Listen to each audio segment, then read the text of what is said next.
Bonjour à tous, est-ce que vous m'entendez? Oui. Ok, c'est bon.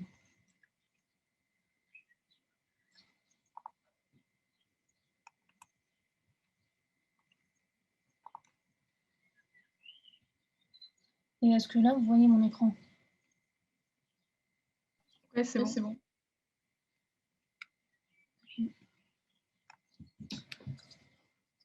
Je me présente pour ceux qui ne me connaissent pas. Moi, c'est Elissa.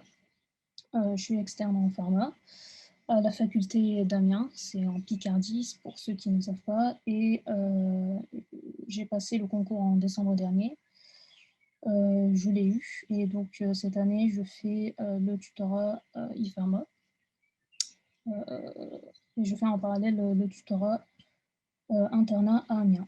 Donc aujourd'hui, on va parler de la tuberculose. Je pense pas que ça va durer très longtemps. Enfin, on verra si je vais trop parler ou pas. Donc, comme vous l'avez vu, il y a deux cas cliniques. Le premier qui est une anale et un deuxième que j'ai plus ou moins inventé avec des questions un peu originales. Je ne pense pas que ce soit des questions. Alors, ça peut être des questions qui tombent en dossier, mais ça sera plus des questions de QCM. Enfin, surtout pour la troisième question, vous verrez que ce sera plus une question type QCM qu'une question de cas clinique. Et aussi, on corrigera les erreurs dans le debug. Et puis, puisque c'est pas très complet en ce qui concerne le mécanisme d'action, mais on verra ça plus tard. Si vous avez des questions par rapport au concours, parce que je vois qu'il y en a pas mal qui posent des questions, surtout par rapport aux livres à utiliser, aux fiches de cours, etc. Moi, je pense, je ne suis pas fan de l'achat de plusieurs livres et de l'utilisation de plusieurs livres en même temps, parce qu'en fait, vous allez plus perdre du temps qu'autre chose. Vous allez vous perdre en fait avec tous les bouquins qu'il y a, donc je pense qu'il vaut mieux avoir 1 à 2 supports maximum par matière ou par item. Genre pour les mathos, je pense qu'il vaut mieux avoir 1 ou 2 bouquins. Donc là, il commence à avoir beaucoup de livres en fait, de plusieurs éditions qui sortent. Vous n'avez pas besoin d'acheter tous ces bouquins-là pour réviser. Moi, je pense que le Deboc Hemato est largement suffisant, même s'il est indigeste. Il est très complet. Sinon, vous avez le VG édition ou le CN en fiche, mais vraiment, ne vous éparpillez pas. C'est très important. Aussi, il y a des prépas privés qui commencent à se créer. Vous n'avez pas besoin de ça non plus. Donc, n'allez pas payer des centaines d'euros pour des confs. Pour réussir le concours, il faut juste travailler et avoir de la motivation. Vous n'avez pas besoin de payer des centaines d'euros un petit peu partout pour y arriver. Il faut juste travailler. Voilà, c'était mon petit message. Donc là, on va commencer. D'abord, est-ce que vous avez eu des difficultés particulières à la réalisation des cas cliniques? Est-ce que vous avez fait les cas cliniques déjà?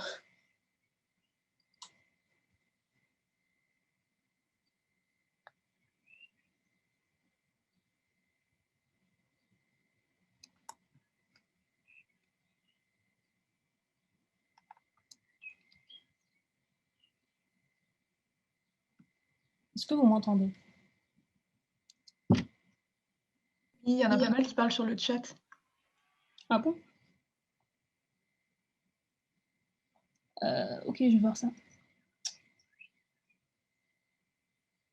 Non, pas fait, pas eu le temps. Ok. Du coup, on va commencer. Donc là, pour ce cas clinique, pour cette anale, moi, j'ai décidé de vous faire une correction type rédaction du concours. Donc, comment moi, j'aurais rédigé le cas clinique s'il était tombé au concours. Et, donc, je l'ai scanné ici. En fait, c'est important de savoir lire les questions en fait, avant de tout commencer. Donc, pensez bien à lire tout le cas clinique avant de commencer. C'est important déjà pour avoir une idée globale du cas clinique et pour savoir un petit peu où est-ce que vous allez placer vos mots-clés, vos réponses. Et aussi, c'est important pour éviter de, de répondre à une question dans une autre question, en fait. Donc, ça vous évite vraiment de perdre du temps. Donc, lisez tout le cas clinique et toutes les questions avant de commencer à répondre au cas. Donc là, je vais vous apprendre un petit peu à déchiffrer les questions pour savoir quels mots-clés il faut vraiment mettre à chaque question. Déjà, si on commence déjà par lire l'énoncé, mais pour ce cas-là, ça ne va pas être très important de lire l'énoncé puisqu'il n'y a pas vraiment d'informations. Enfin, le diagnostic, il est déjà posé. Donc ici, vous avez un patient qui vient pour une tuberculose pulmonaire, tout simplement. Et donc, le reste des questions, c'est des questions de cours classiques. Donc, pour la première question, on vous demande quel est le micro-organisme en cause et ses caractéristiques tinctoriales et culturelles. Donc là, je reviendrai dessus, pour cette partie-là, je reviendrai dessus vers la fin, donc c'est pas grave. Donc pour le premier cas, déjà, on vous demande quel est le micro-organisme en cause. C'est-à-dire que le rédacteur du sujet vous demande juste le micro-organisme, mais il ne vous dit pas que c'est une bactérie. Pourtant, ceux qui passent le concours sont au courant, je pense, que la tuberculose est due à une infection bactérienne.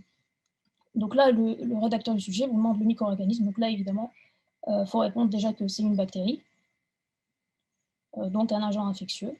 Après, vous donnez la famille du micro-organisme en question, donc une mycobactérie. Vous donnez le genre, l'espèce, et vous donnez d'autres informations après. Donc moi, ce que j'ai mis que c'était une bactérie.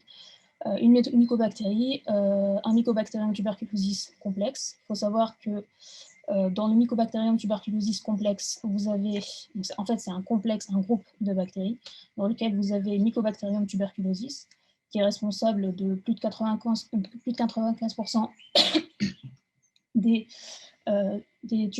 infections tuberculeuses.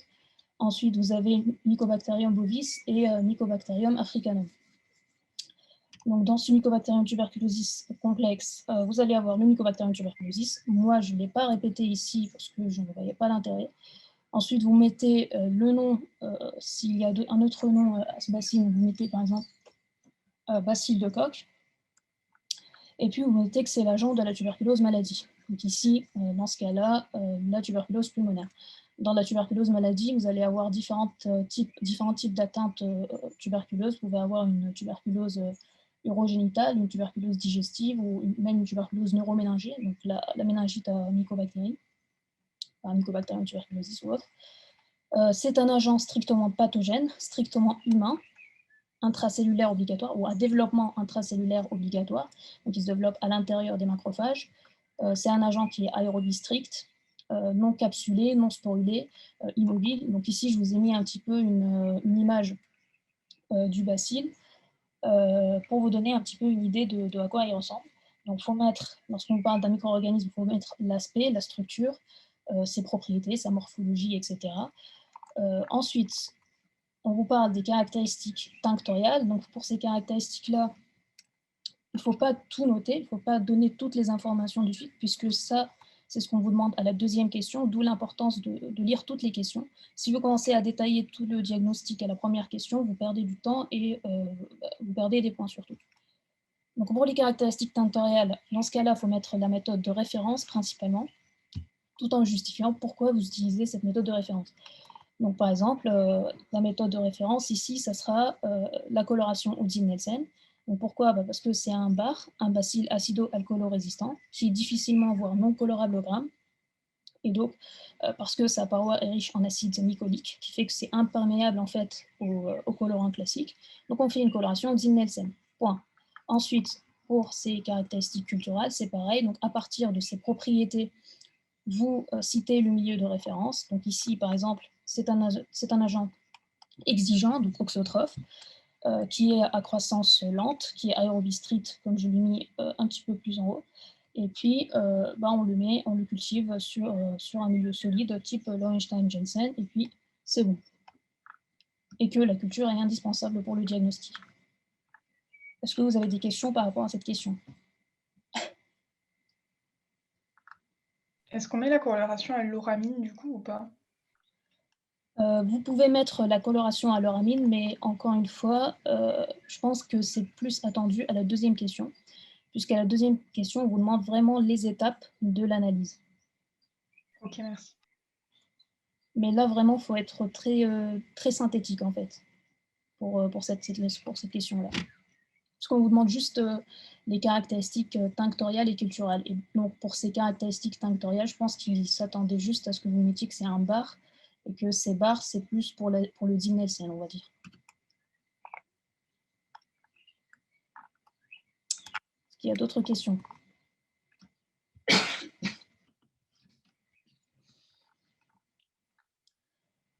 Donc, la question 2, qui est un petit peu la question la plus importante, et qui tombe tout le temps dans quasiment tous les cas de tuberculose, c'est le diagnostic biologique. Donc ici, on vous demande les examens bactériologiques qui sont à prescrire, et puis ensuite, il faut donner les étapes successives de cette analyse et le rendu des résultats. Donc pour cette partie-là, il faut en fait que ce soit un mécanisme un petit peu pour vous. Il faut que ce soit un petit peu un mécanisme pour vous, dans le sens où il faut commencer du début, et vraiment dès le début, pour terminer par soit l'antibiogramme, soit le rendu des résultats. Alors, dans le cas de la tuberculose, le rendu des résultats, lui, va se faire de manière progressive. C'est-à-dire que à partir du moment où, à l'examen direct, à l'examen microscopique, vous voyez des barres, des bacilles acido-alcoolo-résistants, vous prévenez le clinicien pour qu'il isole le patient. Ensuite, dès que la culture commence à pousser, donc les bactéries commencent à pousser sur la culture, et dès que vous arrivez à identifier le germe, vous prévenez le clinicien du germe en cause, et puis dès que vous avez les résultats de l'antibiogramme et des résistances, vous prévenez aussi le clinicien de ça pour qu'il puisse adapter le traitement. Donc, là, ici, le rendu des résultats, il va se faire de manière progressive, mais sinon, à chaque fois, en bactériaux, ou même en parasito ou en myco, vous commencez par le prélèvement pour finir par l'antibiogramme ou l'antifongigramme pour les champignons. Donc vous faites prélèvement, examen direct macroscopique et microscopique, la culture, l'identification, et puis ensuite l'antibiogramme. Donc ici, pour le diagnostic, donc je ne vais pas vous montrer trop ma correction, puisqu'en fait c'est un petit peu le copier-coller de la diapo. Donc, Mycobacterium tuberculosis, c'est un micro-organisme de groupe de risque 3. Ça veut dire qu'il peut provoquer une maladie grave chez l'homme, mais il possède quand même un traitement ou une prophylaxie efficace. Donc, dans ce cas-là, la prophylaxie, ça sera le vaccin, même s'il n'est pas si efficace que ça. Donc, il faut faire les manipulations dans un laboratoire P3, qui est en dépression et qui permet d'éviter la dissémination des germes. Donc, les techniciens ou les biologistes qui travaillent dedans doivent porter, pour manipuler ce genre de bactéries, doivent porter un masque, une coiffe, une blouse, des gants, des surchaussures, etc. Et il faut bien sûr, lorsque le médecin envoie l'échantillon au labo, qu'il prévienne, qu'il recherche en fait un bacille de Koch pour éviter la contamination du personnel. Donc, on commence par le prélèvement. Pour ce prélèvement, c'est un prélèvement respiratoire à partir des sécrétions bronchiques. Ce qu'on va récolter, c'est les expectorations, donc les crachats du patient.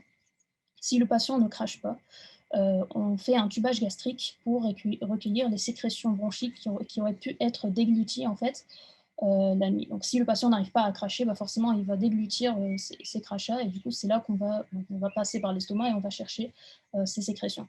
Et sinon, dans d'autres cas, on peut rechercher les aspirations bronchiques, enfin on peut faire une aspiration bronchique pour rechercher directement les sécrétions, ou à lavage broncho-alvéolaire.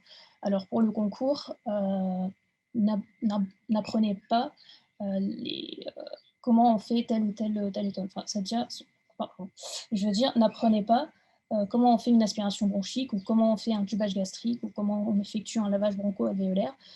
Ce n'est pas votre travail et vous n'aurez jamais à le faire. Donc, vous, dans le labo, vous allez juste recevoir en fait l'échantillon. Donc, vous n'avez pas à apprendre comment on fait tout ça. Vous avez juste à apprendre que c'est ce qu'on retrouve au labo, en fait. C'est l'échantillon qu'on retrouve, c'est le prélèvement qu'on retrouve au labo. Donc, ne perdez pas votre temps. Je sais que dans le DEBOC, ils expliquent un petit peu comment on fait tout ça, mais vraiment, ce n'est pas des choses à connaître. Ce prélèvement, donc, il doit être fait le matin, à jeun, sur 3 jours de suite, puisqu'il va y avoir une émission intermittente ou discontinue des bacilles. Et le fait de recueillir tout ça sur 3 jours de suite va permettre d'augmenter la sensibilité de l'analyse à plus tard. Une fois que vous avez recueilli le prélèvement, vous faites un premier examen macroscopique, c'est-à-dire que vous regardez un petit peu l'aspect de l'échantillon. Est-ce qu'il est purulent? Est-ce qu'il est verdâtre? Est-ce qu'il est rouge? Donc s'il est rouge, c'est qu'il y a du sang, donc c'est qu'il y a une hémoptysie. Donc vous notez tout ça après sur le papier. Et puis ensuite, avant de faire l'examen microscopique, il faut nettoyer un petit peu l'échantillon. Donc vous faites une décontamination. Cette décontamination, elle se fait à la soude à 4%, donc au NaOH. Et ensuite, vous faites une fluidification à la N-acétylcystéine. Vous vortexez ça un petit peu, vous homogénéisez, et ensuite vous faites une concentration par centrifugation pour récupérer, pour obtenir un culot de sédimentation, et c'est sur ce culot de sédimentation que vous faites la culture, l'examen direct, etc. L'examen direct, c'est un examen qui se fait au microscope sur un frottis. Ce que vous faites, en fait, c'est une coloration. Mais la paroi des mycobactéries est une paroi riche en acide glycolique, c'est un acide gras, qui fait qu'elle va être imperméable aux colorants classiques. C'est pour ça que c'est quasiment pas colorable au gramme. Et donc, ce que vous allez utiliser, c'est des colorants concentrés. Et vous allez ensuite chauffer votre lame. Ces colorants concentrés, ça va être par exemple la coloration à l'uramine ou la coloration à la fouchine pour la coloration au Nielsen.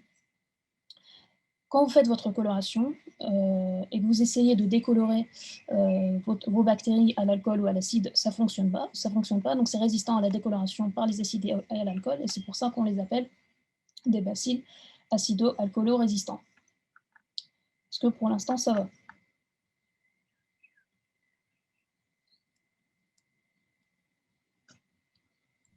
Oui.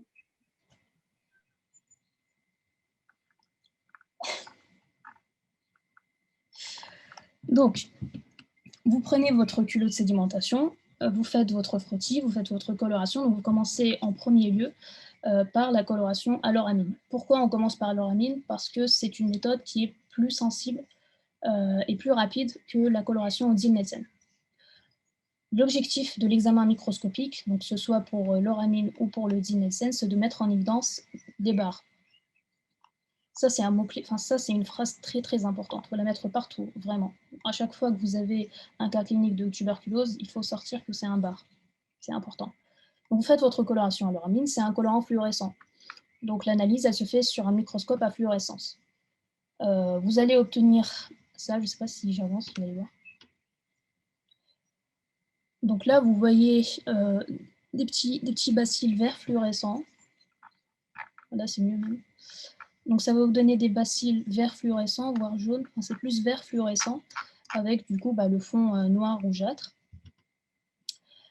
La différence avec le Nielsen, c'est qu'ici, vous allez l'utiliser sur un grossissement en 250. Ça veut dire que vous aurez un champ beaucoup plus large, et c'est pour ça que c'est plus sensible, alors que sur un Nielsen, vous êtes plutôt sur un grossissement à 1000. Mais je ne vais pas rentrer plus dans les détails. Donc vous voyez des verts fluorescents sur fond rouge, et donc si vous voyez que le résultat ici est positif, vous faites le Nielsen. Le Nielsen, donc c'est une coloration à la fouchine, c'est la méthode de référence. Même si elle n'est pas utilisée en première intention, ça reste la méthode de référence. Et elle sera faite sur microscope optique. Donc ce que vous allez voir ici, c'est des bacilles rouge-rose sur un fond bleu. Et l'inconvénient de cette technique, c'est qu'elle n'est pas vraiment sensible. Ça veut dire que vous pouvez avoir un patient malade qui est atteint d'une tuberculose pulmonaire, qui est bacillifère, c'est-à-dire qu'il crache des bacilles à chaque fois qu'il tousse ou autre, mais qui présente à l'examen direct, qui ne présente rien à l'examen direct. Donc, vous pouvez avoir un examen direct négatif alors que votre patient est malade. Donc c'est une technique qui est peu sensible et qui n'est pas spécifique. Donc là, moi, par exemple, j'ai des bacilles roses, mais ce n'est pas parce que j'ai des bacilles roses que c'est forcément un Mycobacterium tuberculosis. Ça peut être un Mycobacterium bovis ou un Mycobacterium africanum ou je ne sais quel mycobactérie. Donc ça reste une méthode de référence, mais je pense que c'est juste parce que c'est une méthode ancienne que c'est une méthode de référence au final. Donc si vous voyez des barres à l'examen direct, est-ce qu'on doit dire ce qu'on obtient? Bacille rose rouge. Je pense que oui, il faut le dire. Déjà parce que c'est déjà tombé, et parce que je pense qu'ils avaient mis dans une correction que à l'uramine on voyait des bacilles verts fluorescents. Je ne sais plus pour quel anal par contre. Donc il faut le mettre, et de toute façon ça va vous rapporter des points. Est-ce que si la coloration est négative, on ne fait pas le Nielsen? Ça c'est une bonne question. Est-ce que si c'est négatif, on ne fait pas le Nielsen? Je me suis posé cette question. Je pense que vous ne le faites pas. Enfin, je vais garder cette question et je te donnerai la réponse après. Mais je pense que vous le faites pas. Parce que c'est plus sensible. Mais je vais m'informer dessus et je vous donnerai la réponse plus tard. Après, qu'est-ce que je voulais dire? Oui, et de toute manière, maintenant, même s'ils font l'examen direct, etc., il y a la PCR toujours à côté pour savoir si, si le patient est bien infecté ou pas. Donc, si vous voyez des barres à l'examen direct, vous appelez le clinicien et vous lui dites que le patient il a des barres et qu'il faut isoler le patient, tout ça, parce qu'il est dangereux. Et vous rendez les résultats en semi-quantitatif. Alors, pour le semi-quantitatif, si vous ne savez pas ce que c'est, je vous ai pris ce petit tableau sur Google Images. Vous n'avez pas besoin de l'apprendre, sauf si vous devenez interne en bio ou quoi, donc là, vous n'avez pas besoin de l'apprendre. En gros, pour le rendu des résultats en semi-quantitatif, vous rendez les résultats soit en 0, soit en plus, ou plus. Ça dépend du nombre de bacilles que vous allez voir sur vos champs au microscope. Et voilà, si vous ne voyez pas de bacilles, vous rendez 0. Si vous voyez plus de 10 bacilles par champ du microscope sur au moins 20 champs, vous mettez un plus. Et là, ça devient un petit peu urgent. Donc, vous appelez le clinicien, vous dites qu'il faut isoler le patient, tout ça. Pour la culture, ensuite. Donc, cette culture, elle est obligatoire, systématique, indispensable, etc. C'est un bacille à croissance lente, donc il faut le mettre en culture pendant au moins 3 à 4 semaines, à 37 degrés, dans un milieu aérobie strict, et puis la culture va permettre d'obtenir l'identification du genre et de l'espèce, puisque les bactéries vont pousser, elles vont avoir des têtes différentes à chaque fois qu'elles vont pousser. Enfin, chaque espèce va avoir une tête différente à la culture, et ça vous permet un petit peu de les identifier. Donc à la culture. Vous avez différents milieux de culture, donc vous avez les milieux solides et vous avez aussi les milieux liquides. Pour les milieux solides, je vais agrandir ça un petit peu.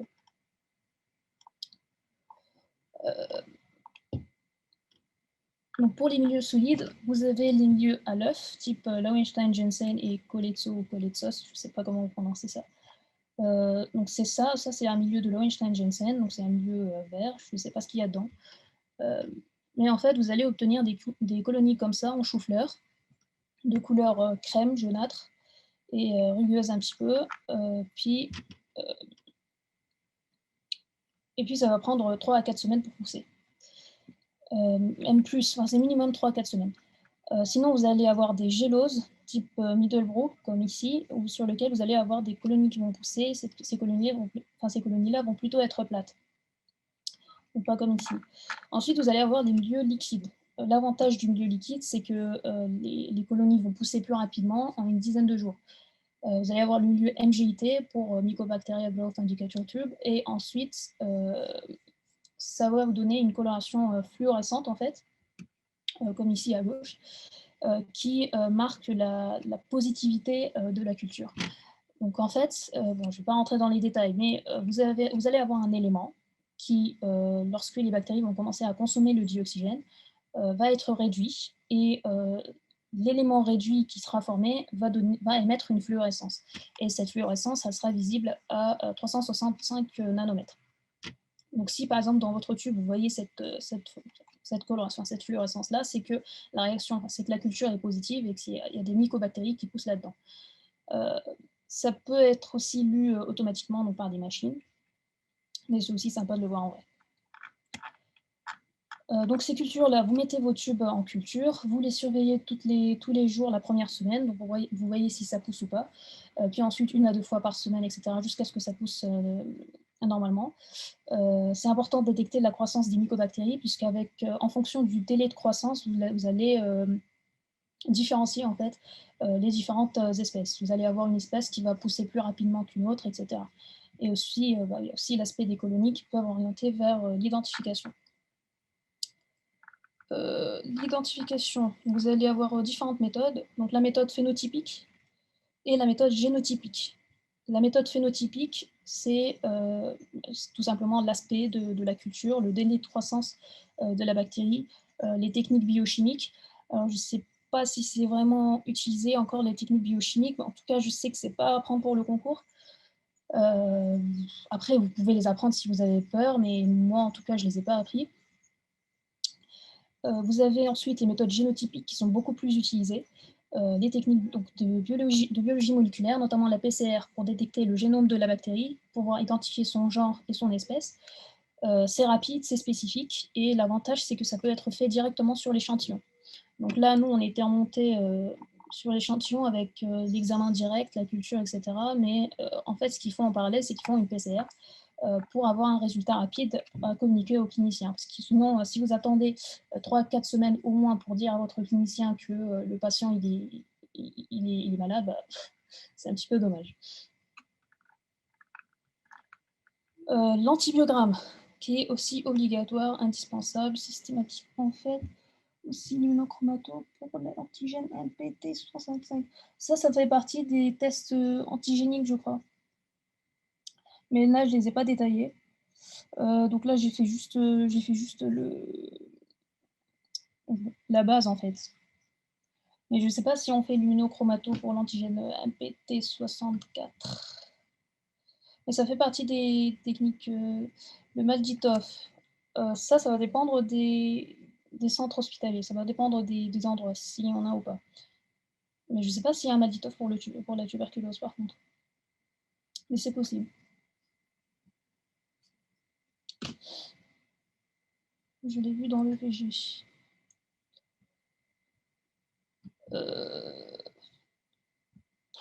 Je dirais que ça dépend des CH. Vous allez avoir des CH qui n'ont pas de Malditov, qui vont se débrouiller avec les cultures. Et vous avez des centres qui vont avoir le Malditov. Je ne pourrais pas te dire. Mais sinon, je noterai ta question et je te dirai.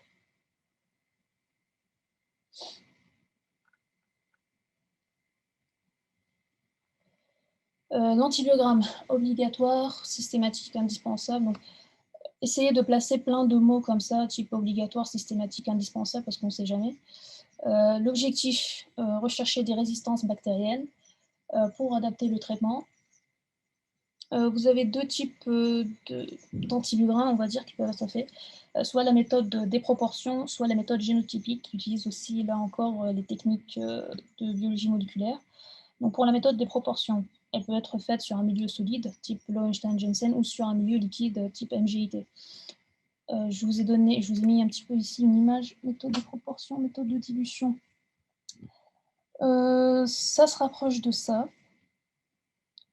Ça se rapproche de ça. Alors moi, quand j'ai essayé de lire ce que c'était la méthode des proportions, j'étais un petit peu perdue parce que c'était très très détaillé.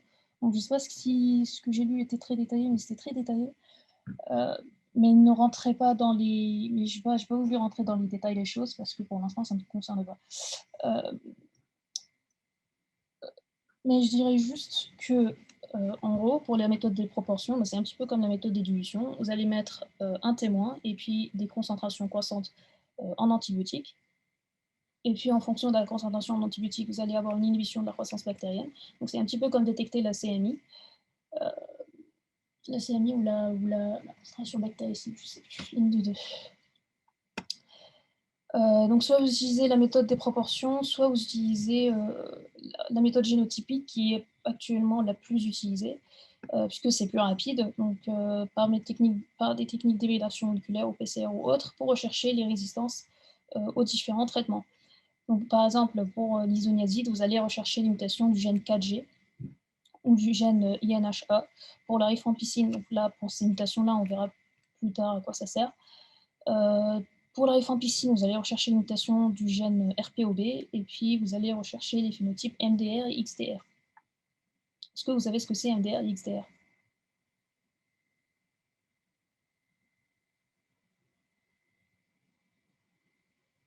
Ok. Pour les traitements, donc ici, on parle des modalités du traitement antibiotique à prescrire et on vous demande de citer les molécules utilisées et la durée du traitement. Est-ce que vous avez une idée, je pense que oui, du traitement qui sera instauré? Multi-drug resistant. Yes. Et pour MDR, oui, c'était ça. Alors, la bithérapie, c'est... Ok, bithérapie, choriothérapie. Ok, c'est bon. Donc déjà, ce n'est pas une réponse suffisante. Donc j'espère que vous avez écrit autre chose ou si vous avez autre chose en tête. Donc en fait, là, on vous demande les modalités du traitement. Dans les modalités, il peut y avoir beaucoup de choses. Vous allez avoir l'indication du traitement, les objectifs du traitement, le protocole du traitement et la surveillance du traitement. Donc l'indication du traitement, c'est quoi?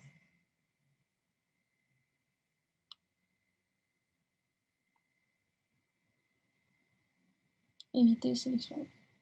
Oui, donc ça, c'est l'objectif.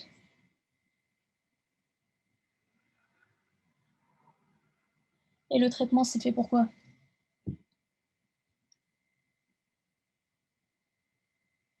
Tuberculose. Yes. Et donc, moi, ce que j'ai mis, là, vous voyez, pour le diagnostic biologique, j'ai bien pris 2-3 pages à tout écrire. Donc, là, c'est un petit peu flou. Donc, c'est un traitement déjà antibiotique, spécifique, curatif, donc pour guérir de la tuberculose. C'est une association d'antituberculeux dont l'objectif est de prévenir la sélection de mutants résistants. Donc, c'est une quadrithérapie antituberculeuse avec ce que j'ai mis donc, en DCI, l'isoniazide, la rifampicine, l'éthambutol, le pyrazinamide. Vous mettez ensuite la posologie si vous la connaissez. Alors, les posologies ne sont pas à connaître pour le concours, mais je pense qu'il faut faire une exception pour la tuberculose. Parce que les posologies, là, ne sont pas très dures à apprendre, en fait. Vous allez avoir du 5 mg kg pour l'isoniazide, je crois, du 10 mg kg pour la rifampicine, du 15-20 pour l'éthambutol et puis du 20-30, je crois, pour le pyrazinamide. Donc, c'est pas très compliqué. Bon, en tout cas, moi, là, je n'ai pas mis les posologies parce que de toute manière, en rédigeant le cas clinique, j'ai pas eu le temps. J'ai essayé de le faire en 35 minutes. Donc, juste mis que c'était une posologie en milligrammes kilo. Et sinon, si vous connaissez les posos, vraiment, il faut les balancer. Donc, vous mettez l'isoniazide rifampicine, donc l'IREP, éthambutol, pyrazinamide, pendant 2 mois, péros, donc par voie orale, quotidien, parce que c'est à prendre tous les jours, le matin à jeun. Là, il faut bien mettre la posologie, la voie d'administration, les modalités de prise, la durée du traitement, débuter quand et où. Alors là, moi, j'ai pas mis sur mon truc, enfin, sur ma copie, débuter quand et où, mais il faut savoir que le patient, il vient à l'hôpital et il débute son traitement à l'hôpital, puisqu'il va être isolé s'il est bacillifère et s'il transmet la tuberculose, il va tout simplement être isolé, il va débuter son traitement à l'hôpital. Et puis la surveillance clinique et biologique que je n'ai pas mis ici parce que je pense qu'il vaut mieux la mettre à la 4e question, je vous dirai pourquoi. Donc, c'est une association d'antibiotiques, enfin, c'est pas une association, on fait une association d'antibiotiques, donc pour avoir une seule forme galinique pour plusieurs antibiotiques, pour faciliter l'observance thérapeutique du patient. Et donc là, j'ai mis le nom d'une association, d'un princeps, et je pense pas que ce soit obligatoire, mais il vaut mieux le mettre, c'est plus intéressant de le mettre, ça montre que vous le savez, et bon, on ne sait jamais. Ensuite, donc, bithérapie pendant 4 mois par isoniazide rifampicine, puis vous mettez, si vous connaissez, le nom de la spécialité qui associe les deux traitements. Le traitement, il fait quoi? Il permet d'éliminer les formes, enfin, c'est un traitement curatif, il va éliminer les formes intracellulaires, extracellulaires et intracaséeuses pour une durée totale de 6 mois, et puis bon, la posologie en milligrammes kilo. La question 4, donc ici on vous demande de citer les effets indésirables les plus fréquents des médicaments prescrits. Est-ce que vous avez une idée des effets indésirables de ces traitements?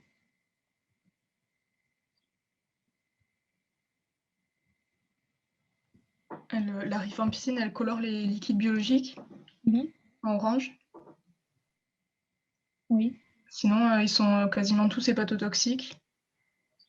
Oui. Enfin, pas tous. Le pyrazinamide, il y a une neuropathie. Il y a une toxicité neuropathique. Je ne me rappelle plus le terme exact. Alors, c'est pas le pyrazinamide. Ah. C'est l'isoniazide. Et sinon, oui. Enfin, oui, pour la rifampicine. Donc, l'isoniazide. Oui, donc il faut mettre les effets les plus fréquents. surtout les plus importants et les plus spécifiques de chaque traitement. Donc n'allez pas mettre, en fait ici, quand on vous demande les effets indésirables les plus fréquents, on s'attend à ce que vous mettez vraiment les effets indésirables importants. On ne vous demande pas de mettre hypersensibilité, diarrhée, nausée, vomissement. Donc vous mettez vraiment les gros effets indésirables. Et au moins évoquer la surveillance de ces effets indésirables, si ce n'est pas demandé dans les autres questions. Donc là, moi, dans la question 3, je n'ai pas mis la surveillance clinico-biologique du traitement, donc j'ai préféré la mettre dans la partie effets indésirables, parce que comme ça, on parle de la même chose directement en même temps. Et donc pour l'isoniazide, c'est le médicament neurotoxique dans le protocole qui est responsable des neuropathies périphériques et des convulsions, surtout chez les patients acétyleurs lents. Donc c'est ce qu'on va voir là après, je vais vous expliquer un petit peu comment ça marche.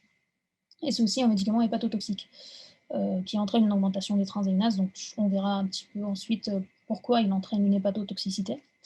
Donc il faut une surveillance clinico-biologique pour se faire une surveillance clinique pour les neuropathies et les convulsions et une surveillance biologique avec un bilan hépatique régulier pour vérifier la variation des transaminases. Et pour prévenir ces neuropathies périphériques, on administre de la vitamine B6. Mais souvent, ils font une association vitamine B1, B6. Là, j'ai mis Péros par automatisme, mais je ne sais pas si c'est uniquement administré par voie orale. Je verrai après. Pour la rifampicine, donc c'est bien comme tu as dit, c'est une coloration, ça entraîne une coloration des liquides biologiques en rouge-orange. C'est aussi hépatotoxique, mais pas aussi hépatotoxique que l'isoniazide. Ça provoque une hypersensibilité et surtout c'est un inducteur enzymatique qui peut interagir avec d'autres traitements. Est-ce que vous avez une idée des traitements avec lesquels il peut interagir? Ah oui, toxicité oculaire, neurotoxique et tendue. Macrolides? Comment? Les macrolides? Oui. Il y a aussi les ARV, les antirétroviraux, les AVK, oui. Ceux qui passent par le cytochrome, oui. Ostro-pro, yes. Donc là, en fait, si dans votre cas clinique, c'était une femme, vous auriez pu mettre que la rifampicine risque d'interagir avec les contraceptifs oraux. Et qu'il ne faut pas utiliser les contraceptifs oraux, blablabla. Mais ce n'est pas une femme. Donc vous pouvez, moi j'ai pas mis parce que j'avais eu le temps, mais vous pouvez mettre que c'est un inducteur enzymatique qui peut interagir par exemple avec les antirétroviraux. C'est d'ailleurs très fréquent dans les annales de mettre un patient atteint de tuberculose et qui est quand même VIH positif, et à la fin on vous demande pourquoi la rifampicine va interagir avec les antirétroviraux, tout ça, tout simplement parce que c'est un inducteur enzymatique, et puis souvent il va y avoir du ritonavir, qui est un inhibiteur enzymatique, et du coup on vous raconter un petit peu que inducteur, ça induit le métabolisme, et puis inhibiteur, ça inhibe le métabolisme, et vous blablatez un petit peu pour faire votre petite réponse. Donc la rifampicine, c'est important pour les interactions médicamenteuses, surtout avec les antirétroviraux, et puis tout ce qui est médicaments à marche thérapeutique étroite, donc là, le mifpertu, c'est aussi un inducteur enzymatique. Les AVK, tout ce qui est pour la thyroïde, donc la lévothyroxine, tout ça. Donc c'est un important inducteur enzymatique. L'éthambutol, il provoque une... Est-ce qu'on peut mettre quelque part qu'il faudrait faire un dépistage VIH chez les patients? Alors, oui, mais je ne sais pas où. J'y ai pensé, mais je ne savais pas où le mettre. Peut-être à la question 5. Est-ce que c'est une mesure d'hygiène? Je ne sais pas. Peut-être à la question 6. Mais ça parle de son entourage. Et le Tafat PD, t'es pas obligé de l'utiliser partout. Puisque là, le diagnostic a déjà été posé. Enfin, on te dit dans l'énoncé qu'il y a une tuberculose pulmonaire. Donc je vois pas où est-ce qu'on pourrait placer le Tafat PD. Après, là, ils mettent que c'est suspecté. Enfin, non, je sais pas. Oui, on te dit que c'est suspecté, mais après, quand tu regardes un petit peu la clinique, puis ensuite, dans tout le cas clinique, on te déroule un petit peu l'histoire de la tuberculose. Donc vraiment, tu pars sur une tuberculose. Après, et on te demande ensuite le micro-organisme en cause. Donc là, déjà devant le fait qu'il soit fatigué de plusieurs depuis plusieurs mois, avec des sueurs nocturnes, de la fièvre, le fait qu'il soit d'origine africaine, qu'il travaille en France, qu'il vienne d'un foyer, enfin, on vous dit qu'il vient en foyer, etc., vous pensez directement à la tuberculose. De toute manière, il n'y a que ça au programme en ce qui concerne cette clinique-là. Et de toute manière, il n'y a pas, dans les questions, il n'y a pas de place pour mettre le TAFAC-PD, en fait. Pour le VIH, je pense qu'il peut se mettre soit ici, soit ici. De toute façon, vous mettez dépistage VIH, et puis vous voyez, on ne sait jamais. Si vraiment vous voulez le placer, vous mettez dépistage. Sinon, vous mettez dépistage VIH, dépistage. On ne sait jamais. Bref. Donc, pour l'éthambutol, est-ce que vous avez d'autres questions?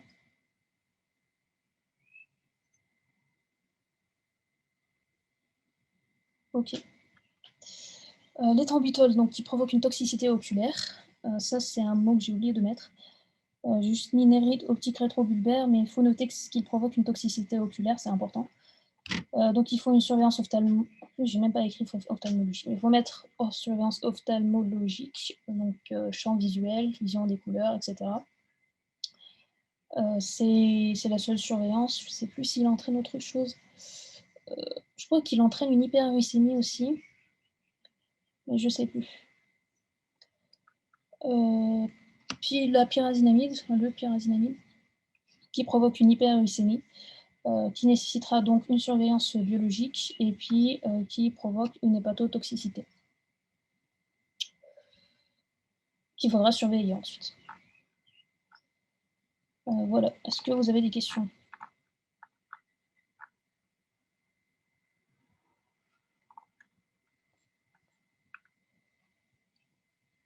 La question 5.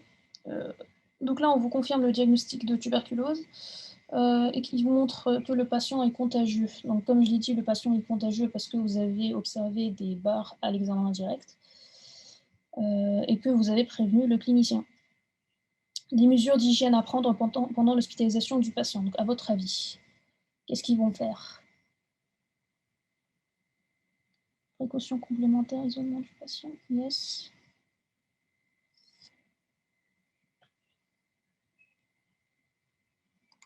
Ok. Alors, la déclaration à l'ARS, ce sera pour après. Masque FFP2, respiratoire, chambre à pression négative. Alors, est-ce que vous connaissez la différence entre une chambre à pression négative et une chambre à pression positive? Non. Alors, la chambre à pression négative, c'est une chambre dans laquelle la pression est inférieure à la pression à l'extérieur de cette chambre. Vous allez avoir une pression dans cette chambre qui est inférieure à la pression dans le couloir ou dans les autres chambres, qui fait que votre chambre, en fait, elle va commencer à aspirer l'air de l'extérieur et elle va le retenir. C'est-à-dire que l'air qui circule dans cette chambre ne peut pas en sortir parce que la pression est plus faible qu'à l'extérieur. Et du coup, quand vous avez un patient contagieux, comme les patients tuberculeux, qui émettent des bacilles de par les gouttelettes, qui risquent de contaminer les autres, vous les isolez dans des chambres à pression négative pour éviter la sortie des germes. Comme ça, en fait, ils sont isolés tout seuls avec leurs germes, en fait. Les bactéries, enfin, l'air, il circule dans la chambre et il ne sort pas. La chambre à pression positive, au contraire, elle a une pression qui est supérieure à la pression à l'extérieur. Et du coup, vous allez avoir tendance à pousser l'air plutôt que de le retenir. Et c'est là où vous allez isoler les patients qui sont plutôt immunodéprimés et que vous voulez protéger des germes. C'est-à-dire que votre chambre, elle a une pression supérieure à la chambre extérieure, du coup, elle a, au monde extérieur, enfin, pas au monde extérieur, au couloir, on va dire, à l'extérieur, et du coup, l'air va sortir de la chambre, il ne va pas être retenu dans la chambre. Ce qui fait que les germes ne vont pas pouvoir entrer. Et donc, par exemple, pour prévenir les infections à Aspergillus, vous mettez les patients immunodéprimés dans des chambres à pression positive pour éviter que l'Aspergillus ne rentre dans la chambre. Et si c'est un VIH+, qui développe une tuberculose, mais il est... si c'est un VIH positif qui développe une tuberculose, Bah, vous le mettez quand même en chambre négative parce que de toute manière, il va porter un masque chirurgical et tous ceux qui rentrent vont porter un masque FFP2. Mais c'est une bonne question. Et je pense qu'ils le mettent quand même en chambre à pression négative parce que de toute manière, il est VIH positif et il va choper les infections. Donc, soit vous prenez le risque de transmettre la tuberculose aux autres, soit vous prenez le risque qu'il chope des infections. Mais les visiteurs et les soignants vont porter des masques FFP2 et lui va porter un masque chirurgical. Donc, vous le mettez dans une chambre à pression négative. Voilà. Donc, j'étais où ? Donc, c'est un patient contagieux, bacillifère, puisqu'on voit des barres à l'examen direct. Donc, vous l'hospitalisez, vous commencez le traitement et vous l'isolez jusqu'à ce qu'il y ait une négativation des barres à l'examen direct 3 fois de suite et jusqu'à ce que les symptômes, la toux, la fièvre, tout ça disparaissent. C'est les seules conditions en fait pour que vous levez l'isolement en fait du patient. Sinon, il reste à l'hôpital et il reste isolé. Donc là, moi, ce que j'ai mis, isolement respiratoire du patient, dans une chambre à pression négative avec aération, chambre individuelle, porte fermée. Ah oui, ça c'est important. Vous ne gardez pas la porte ouverte. Donc, vous le mettez seul dans une chambre parce qu'on ne veut pas infecter les autres et les déplacements et les visites seront limités. Port de masque chirurgical par le patient FFP2 pour les visiteurs et les soignants. Précautions complémentaires R. En fait, j'aurais dû mettre les précautions complémentaires R ici, un petit peu en haut. Et puis, levé de l'isolement si arrêt de la toux, négativation de l'examen direct, 3 fois de suite. 3 fois de suite. Oui, donc, la question 6, c'est là où vous faites votre déclaration à l'ARS, puisqu'on vous dit quelles sont les mesures à prendre dans son entourage proche. Donc, vous faites quoi? Vous faites votre déclaration à l'ARS et ensuite une déclaration au CLAD. Alors, pour le CLAD, c'est en fait l'ARS qui renvoie le dossier. Dépistage des proches, yes.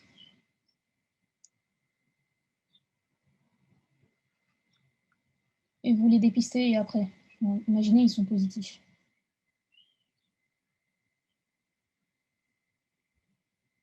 Traitement. Oui. Déclaration et traitement. Et comment vous faites pour les dépister? IDR, radio clinique. Oui. Alors, il n'y a pas que l'IDR. Non, pas l'oramine. Oui, il y a l'interféron gamma.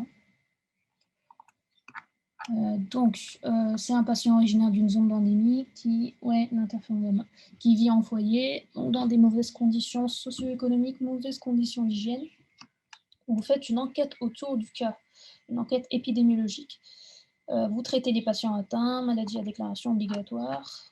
Donc, ici, j'ai mis que c'était une maladie à déclaration obligatoire. Déclaration, j'ai mis juste ARS, je n'ai pas mis déclaration, mais de toute façon, il y a déclaration ici, donc ça vaut. Donc à l'ARS, centre de lutte antituberculeux, enquête autour du cas, donc chercher des cas contacts, dépistage de l'entourage avec traitement si nécessaire, des examens radiologiques. Alors oui, pour information, mais là je vais en parler un petit peu plus haut à la fin. Vous n'avez pas besoin de savoir ce qu'il y a sur la radio. Vous n'apprenez pas ce que le médecin voit sur la radio en fait. C'est pas quelque chose qu'il faut apprendre. Parce que ça ne sera pas à vous d'interpréter la radio. Donc examen radiologique, des tests immunologiques, donc l'intradermal réaction à la tuberculine et le test interféron gamma par ELISA ou ELISPOT. Et puis pour les patients qui présentent des formes latentes, traitement par isoniazide pendant 9 mois pour empêcher l'évolution. Alors il y a aussi isoniazide de rifampicine, je crois, pendant 3 mois, mais 3 mois je pense, mais je ne l'ai pas noté parce que j'ai pas eu le temps. Alors vous allez remarquer aussi, parce que je dis tout le temps que j'ai pas eu le temps, mais vous allez remarquer en faisant des cas cliniques qu'un cas clinique, déjà, c'est environ 35 minutes. Enfin, vous avez 35 minutes par cas clinique. Vous n'aurez pas le temps de caser tous les mots-clés que vous voulez mettre. Donc, il faut vraiment mettre les mots les plus importants et surtout ceux qui vous viennent en premier. D'où l'intérêt de vous entraîner régulièrement pour avoir les automatismes des mots-clés importants, en fait. Vous avez beau maîtriser un sujet, vous n'aurez pas le temps de placer tous les mots-clés que vous voulez mettre. Et aussi, je voulais dire quoi? Je sais plus. Est-ce que vous avez une question par rapport à ce cas? C'est IDR, interféron ou l'un ou l'autre? Déjà, l'IDR, moi, je l'aime pas. Parce que c'est... Je sais pas s'ils font l'IDR encore. Enfin, je sais qu'ils le font pour les professionnels de santé. Mais moi, l'IDR, je l'aime pas. Déjà parce que c'est vieux et en plus, il peut y avoir des faux positifs, dans le sens où il y a des patients qui sont vaccinés et qui peuvent avoir une IDR positive. Il me semble que c'est plus utilisé.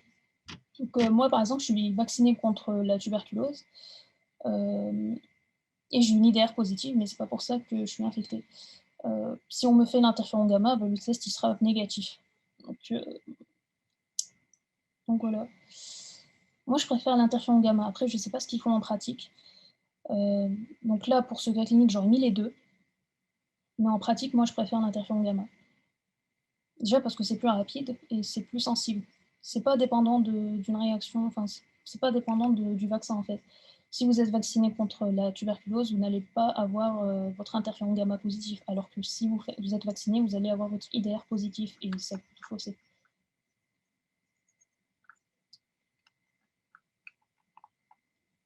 Est-ce que vous avez d'autres questions?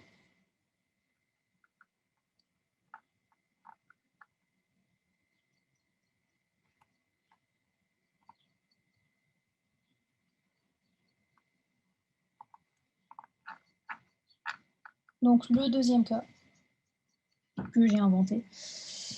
Vous avez une femme de 26 ans, originaire de Tahiti, qui vit actuellement en France, tout ça, qui est envoyée pour une altération de l'état général, qui a une toux sèche, une fièvre à 39, elle a perdu du poids, elle a des sueurs nocturnes. À la radiographie, ils voient une tuberculose pulmonaire et ils instaurent le protocole suivant.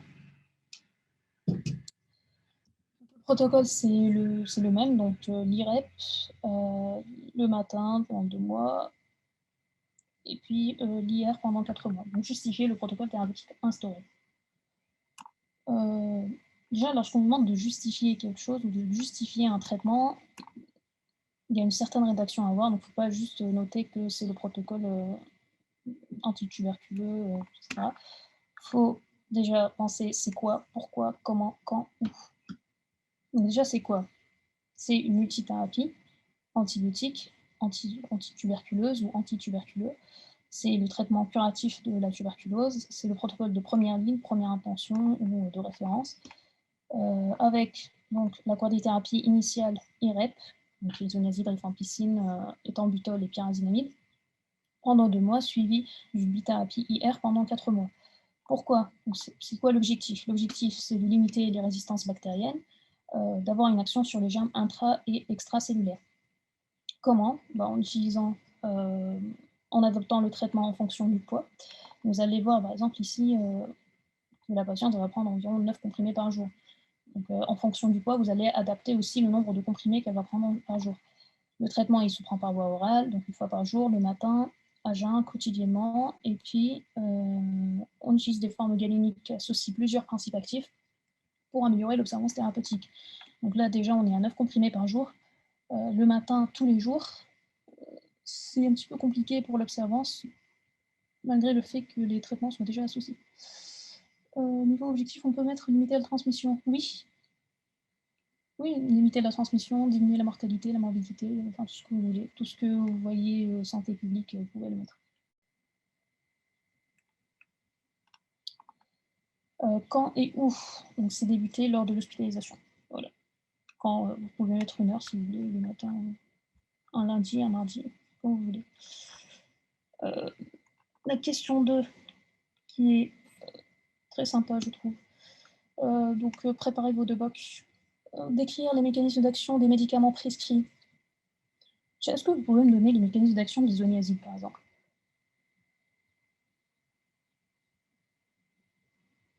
C'est jamais possible en ambulatoire. Ça peut être possible en ambulatoire si ton patient n'est pas bacillifère, s'il n'émet pas de bacilles. Mais ça m'étonnerait. Inhibition synthèse acide glycolique. Oui. Oui.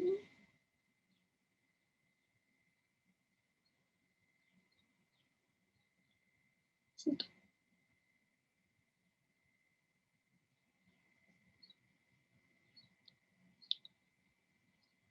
Extracellulaire, intracellulaire, oui.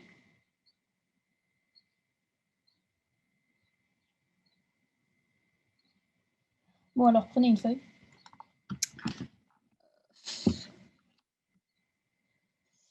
L'isoniazide, spectre étroit, oui.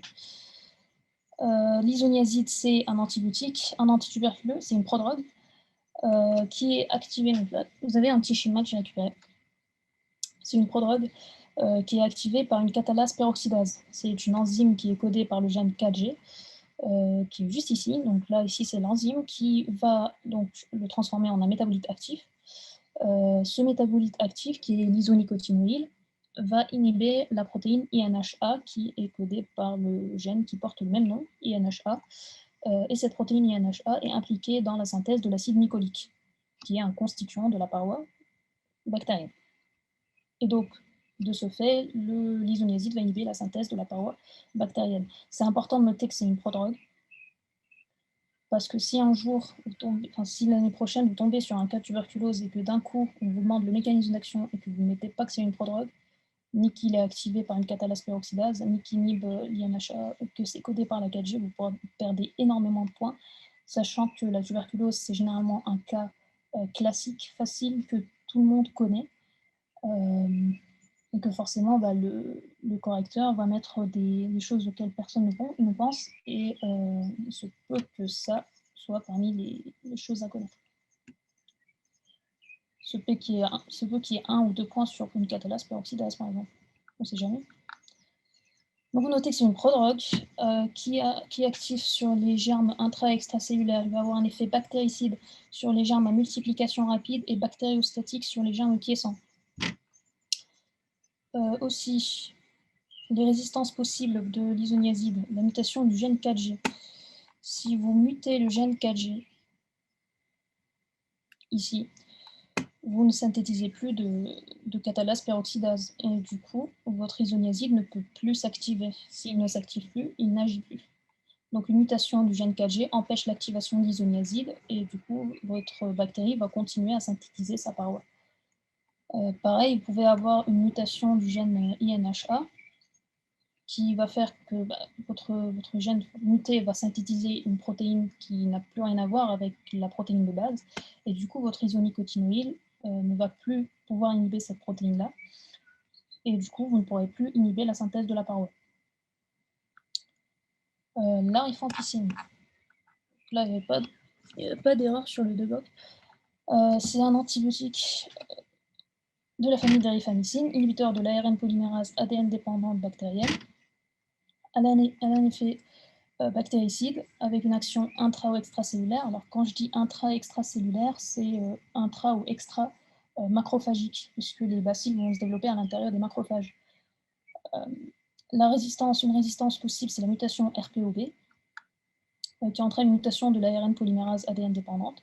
Si vous avez une mutation de la cible, au final, votre rifampicine ne pourra plus agir sur cette cible mutée.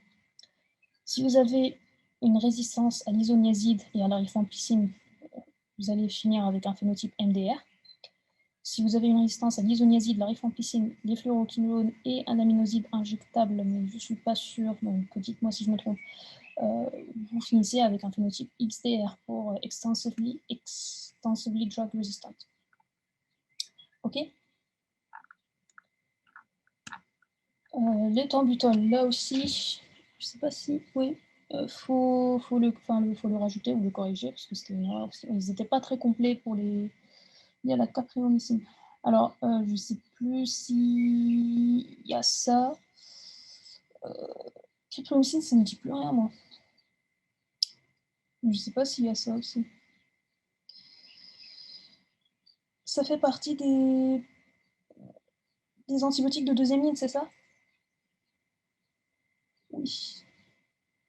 Oui, ça fait partie des antibiotiques de deuxième ligne. Ça peut être utilisé aussi, je pense.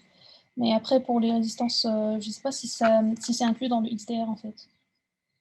Capréomycine aussi. Ah! Ouais, ça doit être inclus dans le XDR.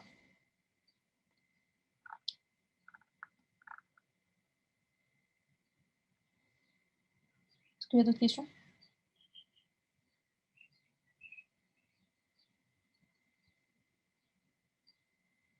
Ok. L'éthambutol, inhibiteur de l'arabinosyl-transférase, qui est une enzyme qui est de base impliquée dans la synthèse de l'arabinogalactane, qui est un constituant de la paroi. En fait, dans la paroi de la mycobactérie, vous allez avoir, on va dire que ça c'est une paroi de mycobactérie, vous allez avoir ici le peptidoglycane, au-dessus vous allez avoir votre arabinogalactane, et juste au-dessus vous allez avoir votre acide mycolique. Et donc, votre paroi sera constituée de l'arabinogalactane et de l'acide mycolique. Donc, l'avantage ici, c'est que votre éthambutol va inhiber la synthèse de l'arabinogalactane. Donc, inhibition synthèse par bactéries et mycobactéries. Cette fois, il va avoir, lui, un effet bactériostatique et quasiment que sur les germes extracellulaires, extra-macrophagiques. Les résistances possibles, c'est une mutation du gène EMBB qui code pour l'arabinosyl-transférase. Donc là, c'est pareil, si vous mutez votre cible, votre éthambutol ne pourra plus la reconnaître et il ne pourra plus agir. Par contre, il y a peu de résistance à l'éthambutol. Il n'y en a pas partout, mais ça existe.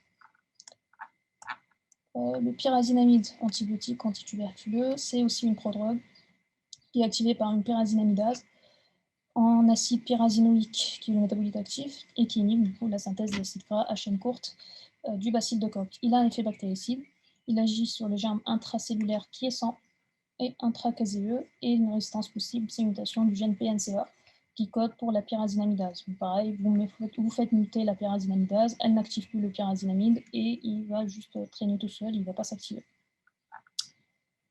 Ah non, toxicité de l'isoniazide. Alors, est-ce que vous avez une idée de la neurotoxicité, de pourquoi l'isoniazide est neurotoxique?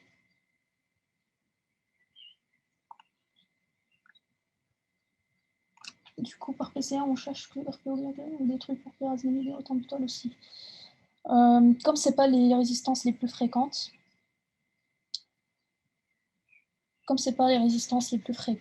je pense que, déjà parce que ça va coûter très cher en fait de chercher ces gènes-là. Comme c'est pas fréquent, ils vont pas les chercher. Ils vont déjà chercher les résistances RPOB, 4G et NH1. Après, les résistances à l'éthambutol et le pyrazinamide, c'est pas des résistances naturelles, contrairement aux résistances de l'isoniazide et la rifampicine. C'est-à-dire que vous pouvez avoir des bacilles de Koch naturellement résistants, donc qui ont une 4G naturellement mutée pour l'isoniazide, ce qui ne sera pas le cas pour l'éthambutol. Les résistances qui se font pour l'éthambutol et la pyrazinamide, ce sera plus dû à une mauvaise observance ou autre. Déficit en B6, oui. Piégeage de la vitamine 6, prise vitamine Péros sans prévention de la neurotoxicité. Oui, mais pourquoi ça diminue?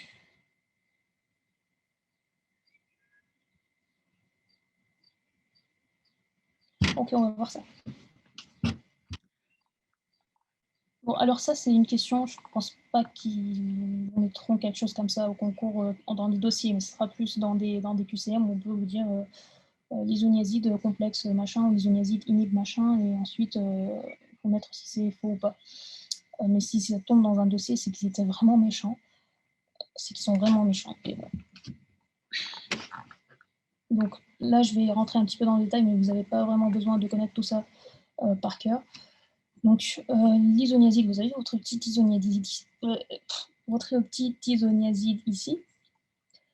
Vous avez le GABA et l'acide glutamique. Alors, le glutamate participe à l'excitation du système nerveux central, le GABA participe à l'inhibition du système nerveux central, et votre glutamate peut se transformer en GABA si vous impliquez la glutamate décarboxylase, s'il est décarboxylé. Cette glutamate décarboxylase a besoin d'un cofacteur qui est la pyridoxine 5'-phosphate. Alors, la pyridoxine, c'est la vitamine B6. Cette pyridoxine 5'-phosphate, elle vient de la pyridoxine. Donc, c'est en fait la pyridoxine phosphorylée en 5' et qui est phosphorylée par une kinase, qui est la pyridoxale kinase. Donc, votre isoniazide, lui, ce qu'il va faire, c'est qu'il va être métabolisé en différents métabolites. Donc, ici, vous allez avoir l'hydrazone, qui va soit complexer la pyridoxine, et ce complexe va être éliminé par voie rénale, ce qui fait que la pyridoxine va être consommée, elle va diminuer, soit elle va inhiber, soit donc l'hydrazone va inhiber la pyridoxalkinase, ce qui fait que votre pyridoxine ne pourra plus être phosphorylée. De l'autre côté, votre isoniazide va donner des hydrazines et hydrazides qui vont inactiver la pyridoxine 5'-phosphate. Donc au final, toutes ces inhibitions vont faire que vous allez manquer en cofacteur, qui est indispensable à l'activité de la glutamate décarboxylase, et du coup, vous ne pourrez plus transformer votre acide glutamique en GABA. Au final, votre GABA il diminue, vous maintenez les taux en acide glutamique, ou alors vous augmentez les taux en acide glutamique, il va y avoir une sorte de déséquilibre entre les deux, ce qui fait que vous allez exciter votre système nerveux central, et c'est ce qui va déclencher les convulsions et les neuropathies périphériques. C'est pour ça que vous faites bouffer aux patients de la pyridoxine pour éviter que tout ne soit consommé par l'isoniazide. Aussi, ce que je voulais dire, donc chez les acétyleurs lents, là où je parlais des acétyleurs lents tout à l'heure, les patients acétyleurs lents vont moins métaboliser au niveau hépatique leur isoniazide, et du coup, cette isoniazide va avoir plus de possibilités pour se métaboliser soit en hydrazone, soit en hydrazine hydrazide, et du coup, ils vont présenter plus de convulsions que les acétyleurs normaux, ou encore les acétyleurs rapides. Et donc, diminution GABA convulsion. Ah ouais, d'ailleurs, ces convulsions-là, elles ne pourront pas être traitées par les benzodiazépines. Est-ce que vous savez pourquoi?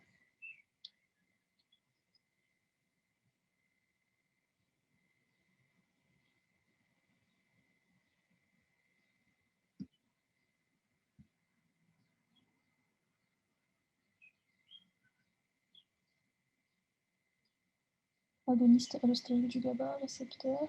Oui, oui, c'est ça. Parce qu'il y a moins de synthèse de GABA. Enfin, en fait, c'est dans le mécanisme d'action des benzodiazépines. Ils potentialisent l'action du GABA, mais si vous manquez de GABA, là, ils ne vont pas fonctionner. Donc, pour éviter tout ça, vous mettez de la vitamine B6. Pour traiter les convulsions, je pense qu'on peut mettre vitamine B6 et acide valproïque, parce que l'acide valproïque, lui, de son côté, va augmenter la synthèse du GABA. Il va inhiber, je crois, la GABA transaminase et stimuler la GAD, si je me rappelle. Je crois que c'est ça, mais le plus important, c'est de compenser le déficit. Vous compensez le déficit et ensuite vous traitez. Et si vous ne compensez pas le déficit, vous ne pourrez pas traiter. Donc les acétyleurs lents, on peut donner du vigabatrin ou thiagabine. Alors la vigabatrin, non, pas la vigabatrin, parce que la vigabatrin, en fait, elle provoque des troubles visuels, et ces troubles visuels sont provoqués par une complexation de la vitamine B6. Donc vous allez faire empirer les choses. Pour la thiagabine, c'est ce qui inhibe la GABA transaminase, ça. Pour la thiagabine, je ne saurais pas te dire.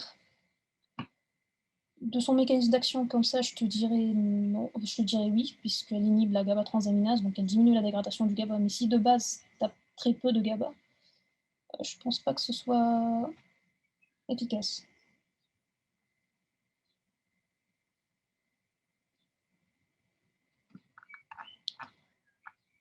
Les acétyleurs lents, donc baisse du métabolisme hépatique, augmentation de la neurotoxicité. Pour parler de l'hépatotoxicité de l'isoniazide, alors ça c'est quelque chose de très drôle. Votre isoniazide, lorsqu'il va être métabolisé au niveau hépatique par acétylation, il va donner des métabolites hépatotoxiques, dont l'acétylhydrazine, puisqu'il va donner l'acétylisoniazide, etc., pour arriver à l'acétylhydrazine. Et donc, chez les patients acétyleurs rapides qui vont métaboliser assez rapidement l'isoniazide, vous allez augmenter le risque d'hépatotoxicité. Donc, les patients acétyleurs lents qui sont là, acétyleurs lents, vont être exposés à un risque de neurotoxicité élevé. Par contre, ils vont réduire le risque d'hépatotoxicité. Si vous êtes acétyleur lent, vous aurez plus de risque de neurotoxicité et moins de risque d'hépatotoxicité. Si vous êtes acétyleur rapide, vous aurez plus de risque d'hépatotoxicité et moins de risque de neurotoxicité. D'accord? Le traitement pendant la grossesse. Yes. Est-ce que vous avez une idée du traitement, du protocole thérapeutique pendant la grossesse? Comment on peut savoir si on est un styleur lent ou rapide? Génotypage. Alors, c'est une bonne question, j'y ai jamais pensé. Comment on peut savoir? Je te dirai. Je vais chercher aussi, parce que c'est intéressant comme question. Je pense que...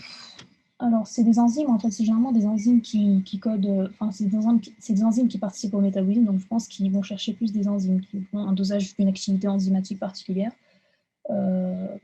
Et ensuite, ils voient si vous êtes au-dessus de l'activité normale ou en dessous de l'activité normale. Et sinon, c'est peut-être un génotypage aussi, dans le cadre du gène qui code pour l'enzyme en question, si vous êtes déficitaire ou pas en ce gène. Donner des molécules non tératogènes ou peu tératogènes pour la grossesse. Oui, c'est le principe. Oui. Alors, est-ce que vous avez une idée d'une molécule possiblement tératogène ici, parmi les 4 principes actifs? Pyrazinamide. Oui. Alors, oui et non. Oui et non. Attends. Donc, le pyrazinamide, il est contre-indiqué selon la HAS. Oui, en pratique, on fait un schéma classique. Mais selon la HAS, le pyrazinamide, c'est tératogène. Donc, il est contre-indiqué. Donc, pour le concours, là, j'ai mis, il faut suivre les recommandations de la HAS et de la NSM. C'est-à-dire qu'eux, ils ont dit que la pyrazinamide est contre-indiquée. Donc, vous écrivez sur votre copie que le pyrazinamide est contre-indiqué. En pratique, le pyrazinamide est recommandé par l'OMS et donc il est utilisé pendant la grossesse. Donc en pratique, dans les hôpitaux, ils font le protocole habituel et ils mettent les traitements préventifs. Vous, pour votre concours, vous apprenez les recommandations de la HAS et vous apprenez que le pyrazinamide c'est contre-indiqué et qu'il faut du coup faire une trithérapie isoniazide, rifampicine et thambutol pendant 2 mois, puis la bithérapie isoniazide, rifampicine pendant 7 mois pour une durée totale du traitement de 9 mois. Vous prévenez aussi les neuropathies périphériques par la vitamine B1, B6. Alors, j'ai jamais compris pourquoi ils mettaient la vitamine B1. Mais la vitamine B6, c'est ce qu'il faut mettre. Vous pouvez mettre les deux. Et vous prévenez les hémorragies sous rifampicine par la vitamine K1 chez le nouveau-né et chez la mère. J'ai oublié par quel mécanisme la rifampicine entraîne des hémorragies. Je pense que c'est qu'elle provoque un déficit en facteur de coagulation vitamine K dépendant, quelque chose comme ça. Et du coup, vous mettez de la vitamine K1 pour stimuler la synthèse de ce facteur de coagulation. Et vous faites l'assurance clinico-biologique. Donc vous, pour le concours, vous apprenez ça. Et en pratique, ils font juste le protocole habituel. Donc ne vous trompez pas, pour le concours, vous suivez les recommandations de la HAS. Parce que si vous mettez protocole habituel, ça sera faux, même si c'est vrai en pratique. Mais sur le CRAT, il marque chez la femme enceinte, le traitement... Oui, mais ce n'est pas les recommandations de la HAS. Si tu passes sur les recommandations, sur la fiche de la HAS, que je vous enverrai, vous verrez que la pyrazinamide est contre-indiquée. Et c'est ça qu'il faut suivre. C'est triste, hein, mais c'est comme ça. Oui. Est-ce que vous avez des questions? Alors oui, je voulais revenir sur les... Oh. Donc, comme vous l'avez vu, la tuberculose, ce n'est pas des cas compliqués généralement. Là, vous avez, enfin, je ne sais pas si vous avez jeté un œil, enfin, pour les visus en tout cas, si vous avez jeté un œil, et la B6, c'est Péros. La vitamine B1, B6, ça existe Péros. Après, si le patient est hospitalisé, est-ce qu'on lui donne Péros, sachant qu'il a déjà au moins 10 comprimés à prendre? Je pense, oui, un comprimé en plus ou en moins, ça ne change pas grand-chose. Mais s'ils peuvent le mettre en IV, oui, pourquoi pas. En IV. Je ne sais pas si on peut le mettre en IV. En tout cas, mettez Péros, parce que moi, je connais que la vitamine B1, B6 Péros. Et puis si c'est IV, bah tant pis. Que pour les femmes enceintes. C'est femmes enceintes et nouveau-nés. Surtout chez le nouveau-né, parce que vous voulez éviter l'hémorragie chez le nouveau-né, en fait. En fait, la rifampicine va inhiber la synthèse des facteurs de coagulation vitamine K dépendants chez le nouveau-né. Mais vous le mettez chez la femme enceinte pour éviter ça, que ça se déclenche en fait directement chez le nouveau-né. Bon, en préventif pour le nouveau-né, du coup. Je ne sais pas si vous avez compris l'autre. Donc, est-ce que vous avez d'autres questions?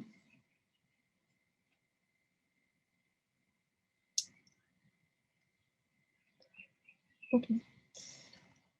Donc, c'est des cas qui sont généralement pas compliqués, puisqu'il y a souvent les mêmes questions. Donc là, moi, quand je vous ai parlé du diagnostic biologique, ça, c'est une question qui revient à quasiment toutes les annales de tuberculose. La difficulté, ça reste juste de pouvoir caser tous les mots-clés que vous avez à mettre en 35 minutes. Donc là, moi, dans ma correction, celle que je vous ai fait au début, j'avais passé 37 minutes sur le cas. Et ce qui m'a pris le plus de temps, c'était le diagnostic biologique, puisque j'étais partie du prélèvement jusqu'à c'était prélèvement, examen direct, et puis ensuite culture, antibiogramme, identification, tout ça. Donc ça prenait beaucoup de temps. Et surtout, ne rien oublier, ou essayer de ne rien oublier, puisque vous ne pouvez pas ne rien oublier, en fait. Et aussi, comme c'est un cas facile, bah forcément, les correcteurs vont être un petit peu plus méchants, ils vont mettre des mots auxquels personne ne pense. Et il n'y a pas forcément 200 mots sur la grille, parce que, en fait, dans un cas clinique, vous avez en moyenne 60 à 70 mots, et c'est pas parce que vous tapez un 40 sur 60 à un cas clinique qu'il y avait forcément 200 mots-clés sur la grille. Non, c'est juste que vous n'avez pas trouvé les mots auxquels personne n'a pensé. Voilà. Aussi, il faut penser que les correcteurs ont 3 à 4 jours pour corriger les copies, donc ils ne vont pas passer leur temps à compter 0,25 points par 0,25 points. Donc au final, je pense qu'il peut y avoir au maximum 90, voire 100 mots, vraiment le maximum du maximum 90 ou 100 mots dans une grille de correction. Et il n'y a pas de 0,25 points au concours d'ailleurs. Et encore moins le 0,5. Je pense qu'il y a du 0,5, mais du 0,25, pas du tout. Les cas faciles. Donc oui, comme c'est un cas facile, ça va être sélectif puisque tout le monde connaît. Et il faut viser un 40 sur 60. Si vous avez un 20 sur 60 à un cas de tuberculose, vous allez descendre très très bas dans le classement. Ou même, je pense que si vous avez un 30, après tout dépend du cas et de la grille de correction, mais si la majorité a 40 ou 45 sur 60 et que vous vous retrouvez avec un 30, vous prenez un grand retard par rapport aux autres. Il va falloir vous rattraper avec les autres cas ou avec les exomènes, voire les QCM aussi. Les annales, donc là ici je vous ai mis les sujets. C'est tombé 6 fois. Entre 2001 et 2008, donc c'était le même énoncé et quasiment les mêmes questions. Bon, après, ils ont changé quelques questions, mais c'était le même énoncé. Il y avait quasiment aussi la même correction en ce qui concernait les questions. Donc, je pense qu'au final, ils ne se prennent pas trop la tête. Ils piochent un petit peu les vieux sujets, ils changent un petit peu les questions et ils gardent plus ou moins la même correction. Donc, faites bien les annales et surtout, faites bien les vieilles annales parce qu'on ne sait jamais. Les questions qui reviennent souvent, qu'il faut absolument connaître: le nom de l'agent, ses caractéristiques bactériologiques, ses caractéristiques épidémiologiques. Donc c'est un petit peu la première question et la sixième question ici. Les modalités du diagnostic biologique. On ne va pas vous demander de poser tout le protocole thérapeutique de la tuberculose. On va juste vous parler de la biologie. Donc ne partez pas sur ce que le médecin voit sur la radiographie thoracique. Ne partez pas sur ce que l'anatomopathologiste voit sur son histologie. Ce ne sera pas votre travail. Et de toute manière, celui qui fait le sujet, il n'est pas médecin, il est juste biologiste.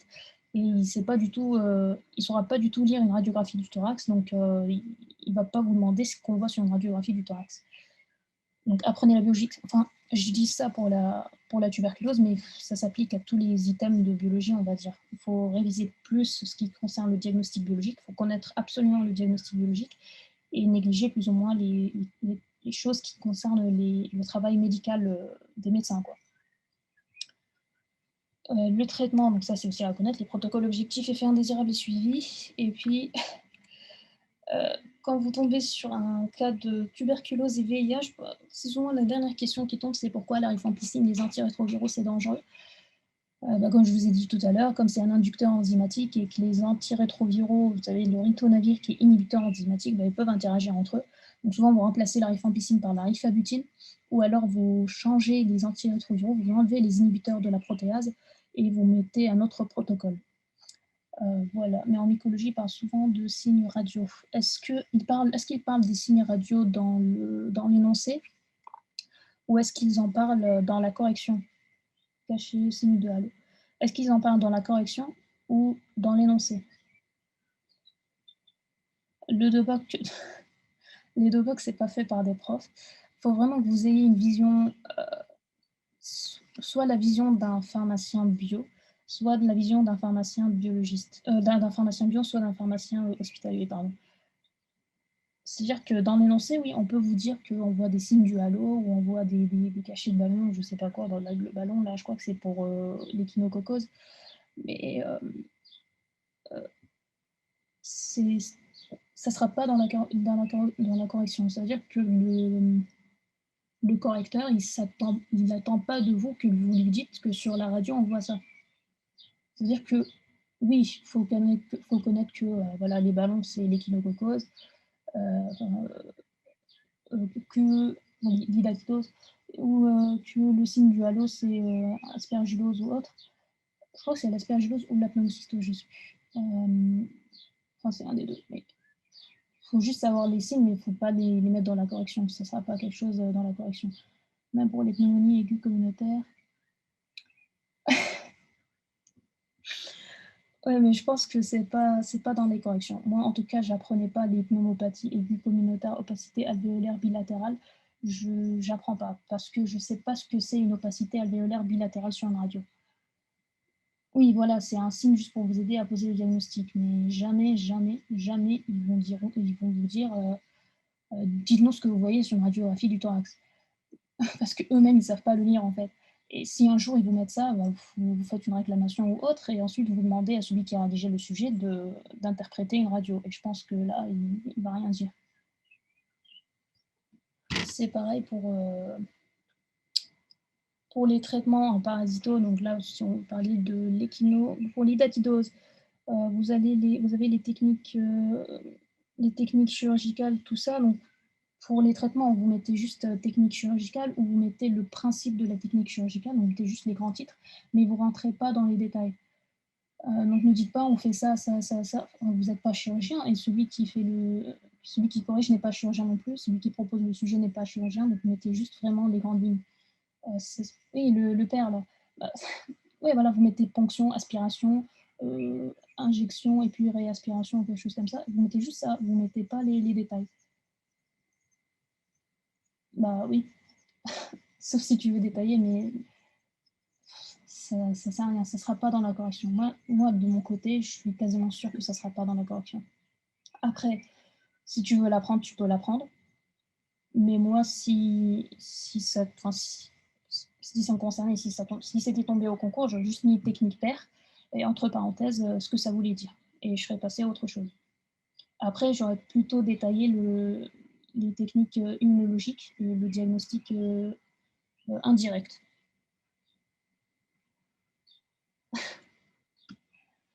Essayez de viser les choses importantes à apprendre. Tout ce qu'il y a dans le DEBOC n'est pas à apprendre. Surtout dans le DEBOC parasitomico, qui est trop détaillé parfois. Il y a des choses qu'il ne faut pas connaître. Alors, il y a une partie sur candidats qui vise les déficits immunitaires. Je crois que c'est une candidose, je ne sais pas quoi. Chez ceux qui ont un déficit immunitaire, ça non plus, c'est pas à connaître. Dans le sens où tout ce qui est signes cliniques, là d'ailleurs, pour la partie sur les candidoses, tous les signes cliniques de toutes les atteintes mycologiques, ça, c'est pas à connaître non plus. Enfin, à part pour une mycose vaginale ou autre truc classique, oui, ça, vous pouvez juste les reconnaître, mais ça ne sera pas à apprendre. Oui, c'est ce que je faisais, diagnostic bio et traitement. Parce qu'au final, vous serez soit pharmacien hospitalier. Dans ce cas-là, il va falloir connaître les traitements, les mécanismes d'action, les interactions et être à fond dessus, soit pharmacien biologiste, et dans ce cas-là, votre objectif, ça sera le diagnostic biologique. Parce que si vous commencez à apprendre par cœur la technique paire, ça ne va pas vous servir plus tard. C'est plus pour les chirurgiens, en fait. Enfin, même les médecins non chirurgiens ne connaissent pas par cœur, enfin, ne connaissent pas en détail la technique. Donc, ça ne sert à rien.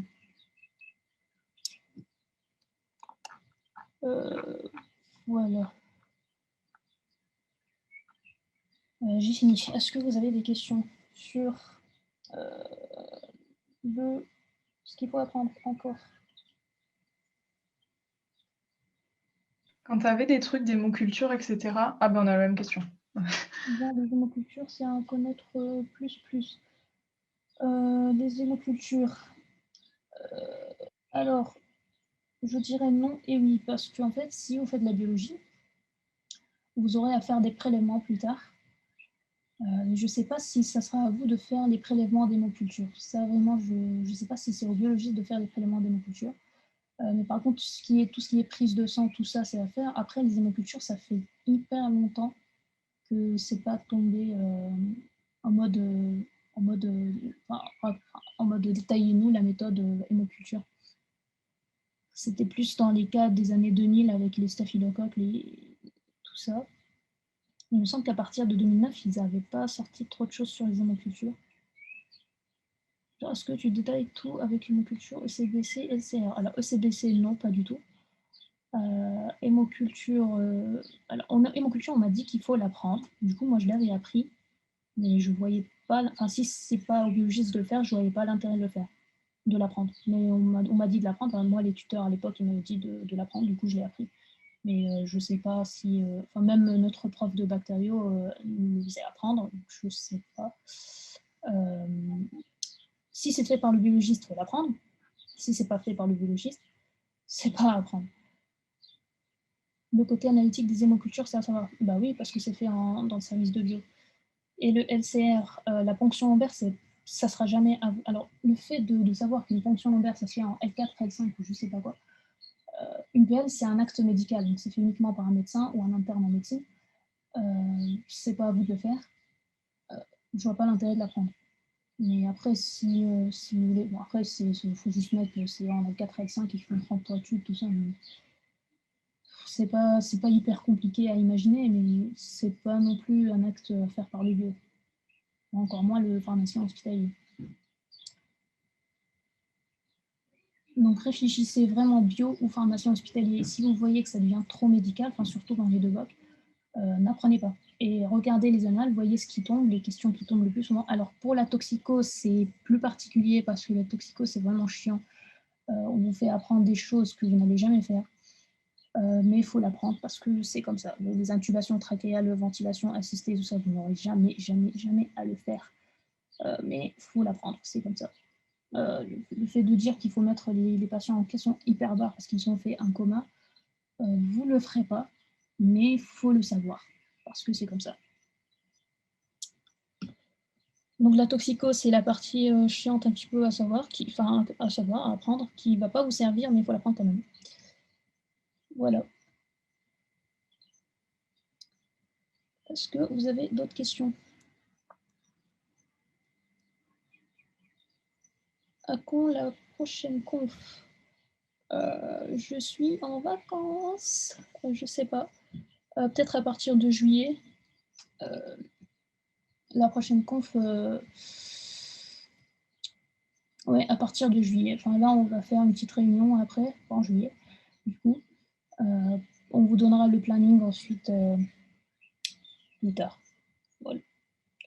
Après, je crois que vous avez des QCM. C'est plus des confs QCM après. C'est les samedis soirs. Alors, pour mes confs à moi, c'est mieux le samedi soir parce que je ne travaille pas le dimanche. Surtout pas le dimanche soir. Mais les autres, je pense que les autres vont les faire le dimanche soir. Mais pour les confs, je crois que c'est des confs QCM. Si c'est pas indiqué, c'était quoi ton planning d'une journée type? Alors, oui, je me réveillais à 8h. Je mangeais, puis je faisais des QCM sur NetShake de 8h30 à 9h. Ensuite, je prenais une pause de 30 minutes ou de 1 heure. Et donc, à 10h, je faisais des exos de 10h à midi. Je faisais une correction rapide d'une quinzaine de minutes à peu près. Ensuite, je mangeais. Et donc, de midi 15 à 14h, je faisais une pause ou une sieste ou autre chose. Et vers 14h, 14h30, je reprenais le travail. Je commençais à bosser les cours. Je faisais souvent des pauses toutes les 15-20 minutes pour éviter la saturation. Ensuite, vers 20-21h, je commençais à faire des cas cliniques. soit à l'oral rapidement, soit en écrivant. Alors au début, je faisais en écrivant pour prendre un petit peu les automatismes, comprendre un petit peu les mots-clés, comprendre les cours, savoir comment répondre. Et vers la fin, c'était plus des cas cliniques à l'oral, où je passais 20 minutes, 30 minutes par cas, enfin 20 minutes plutôt par cas. Puis vers 22h, 23h, je commençais à saturer, donc je ne travaillais plus. Combien de cours par après-midi? Alors moi, j'étais très lente. Je faisais 1 ou 2 cours. Enfin, par exemple, juste pour vous donner un exemple, parasito-myco, je faisais Candida Cryptococcus en une après-midi. Voilà. Je faisais 2 cours. Sur MedShake, par exemple, pour les infections respiratoires, je prenais 2 jours pour les infections respiratoires. Et quand je dis infection respiratoire, c'est le cours infection respiratoire et toutes les bactéries ou virus impliqués dans les infections respiratoires. Donc c'était souvent toute une après-midi infection respiratoire et ensuite une autre après-midi germes, bactéries, virus. Sur MedShake, tu faisais en aléatoire une année entière. Je faisais toute l'année. Je faisais des sessions type 2012, 2011, 2013, etc., etc. Pour apprendre, tu te récitais les cours.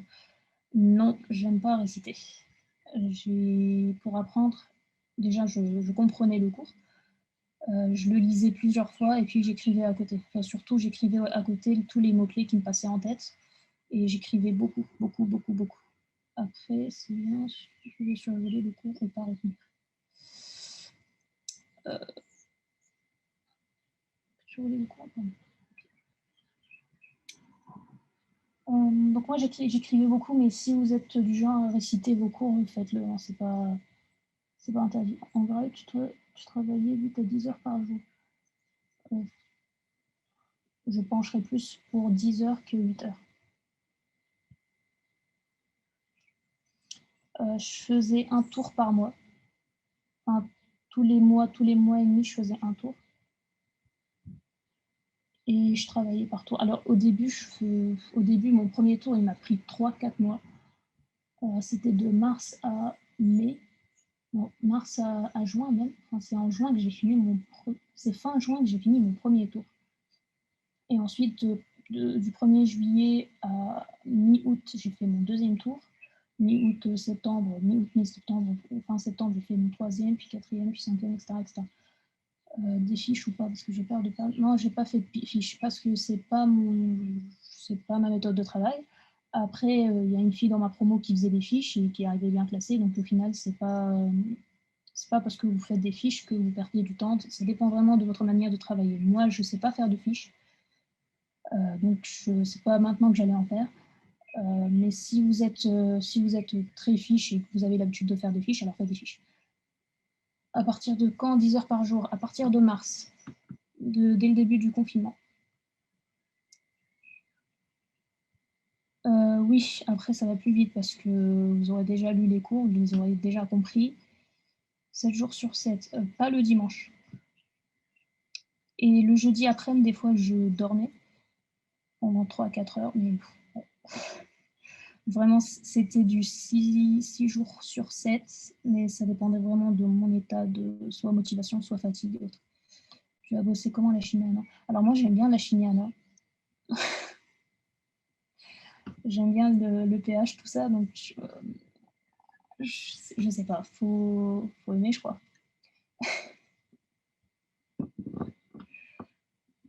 Mais je pourrais pas vous faire des comptes de Shinana parce que de toute manière, j'aurais pas le temps, je pense. Mais la Shinana, c'est sympa. Bon, si vous avez des difficultés en Shinana, vous pouvez m'envoyer des messages, donc j'essaierai de vous répondre. Moi, je trouve ça sympa. Voilà. Non, vraiment, je trouve que... Bon, ça dépend de chacun après, mais... Parce que nous, en fait, à Amiens, on est bien entraîné à la Shinana. Contrairement aux autres matières. On est plus entraîné à la Shinana que tout le reste du concours, donc je pense que c'est pour ça qu'on n'a pas trop du mal avec. Par contre, on a du mal avec l'angino et les autres matières, donc aussi, voilà, c'est Gilou. Donc on a un prof qui aime bien la Shinana, au final. Et on est entraîné à la Shinana depuis la deuxième année, donc voilà.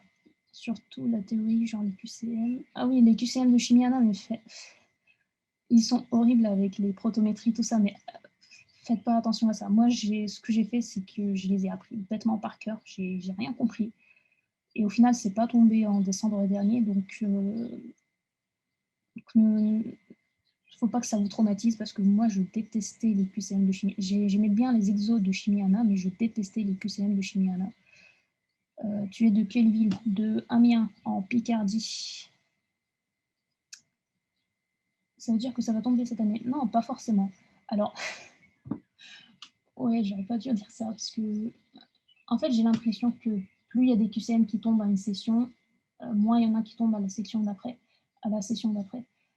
Par exemple, en 2019, il y a eu beaucoup de QCM de galénique et cette année, on n'a eu qu'un seul.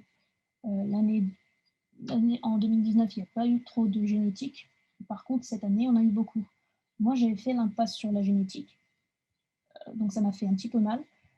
Mais au final, les QCM, ça reste du pif. Donc même si vous ne comprenez pas trop, cochez au pif et au pire, vous aurez, au pire, vous aurez 0 et au mieux, vous aurez 2 points. Voilà. Après, 2 points, c'est vrai que ça peut impacter beaucoup le classement. Mais bon. Ça veut dire que c'est vraiment des coups de crête. Mais la chimiana, vous ne cassez pas la tête sur les QCM. Mais c'est normal de ne pas avoir fini son tour de programme en mai. Enfin, on est en juin. Enfin, moi, mon premier tour de programme, je l'ai fait en fin juin. Donc, vous inquiétez pas trop. Génétique, santé physique, pour faire un autre temps, oui. Oui. La galénique, j'avais appris les QCM par cœur. Enfin, pas par cœur, mais en fait, pour des cours comme ça, enfin, nous, à Amiens, on n'a pas de cours de galénique de haute qualité. Donc, je prenais les QCM et puis je regardais je cherchais des informations sur Internet. Donc, par exemple, pour les inhalateurs pressurisés, je regardais des informations sur Internet sur les inhalateurs pressurisés. Et puis, je notais ça sur un petit cahier et au final, ça me faisait un petit cours sympa que je lisais tout le temps. La génétique, j'ai jamais lu, j'ai jamais ouvert et je compte pas ouvrir. La santé publique, j'ai jamais ouvert. Enfin, j'ai pas de cours dessus, donc je répondais au pif. Le premier tour, j'ai l'impression c'est plus dur, on dirait il est sans fin. Oui, oui. Oui, j'étais très organisée. Si je finissais pas, si je finissais pas mes cours le jour, si par exemple le lundi je prévoyais de faire candidat Cryptococcus et Aspergillus et que je faisais pas Aspergillus, je faisais pas mes cas cliniques du soir et puis je faisais quand même Aspergillus. Mais après ça me stressait et du coup je faisais plus de cas cliniques le jour d'après.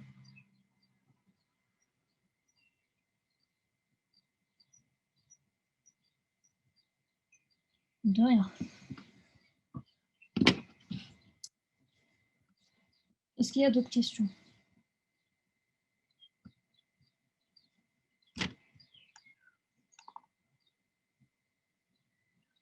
Un conseil pour durer dans les mois, être constante. Alors, je dirais qu'il faut écouter Ariana Grande. Moi, ça m'a beaucoup aidé.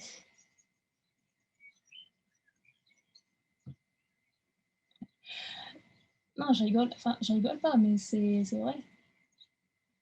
Moi, j'écoutais beaucoup de musique. Ça m'aidait à tenir toute la journée, quasiment. Surtout en faisant les exos. Oui, j'étais bisu. Ah bah oui, je la remercie tout le temps.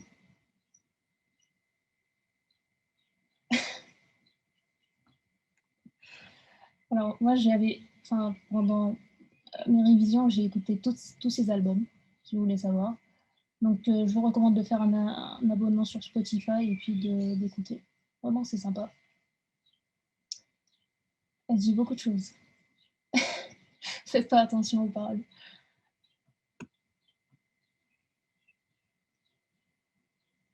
Mais il faut pas mettre trop, sinon, parce que sinon vous allez pas vous concentrer. Moi, je mettais la musique, mais pas trop haut. Comme ça me permettait d'être de bonne humeur, on va dire, et de travailler. Après, c'est vrai que si vous mettez le son trop haut, vous n'allez pas vous concentrer.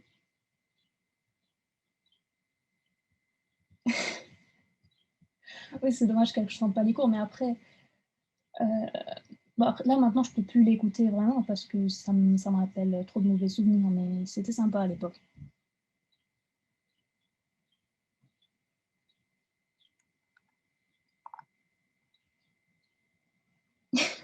C'est pas que je suis traumatisée, mais ça rappelle des souvenirs, c'est tout. Mais je l'écoutais beaucoup pendant que je faisais les exos. Alors, j'écoutais pas quand je lisais mes cours, mais plus pendant que je faisais des exos ou pendant que je faisais des QCM ou pendant que je faisais des dossiers. Mais pour les révisions de cours, il n'y avait pas vraiment de bruit.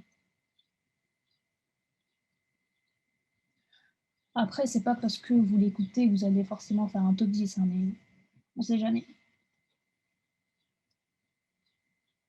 Oui, je sais qu'elle s'est mariée.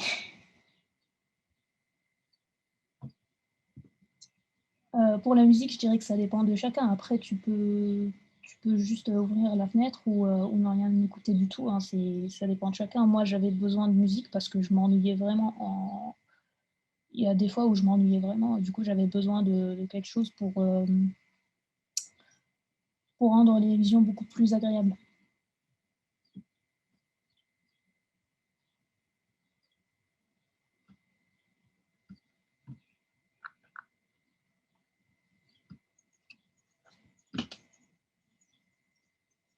De rien.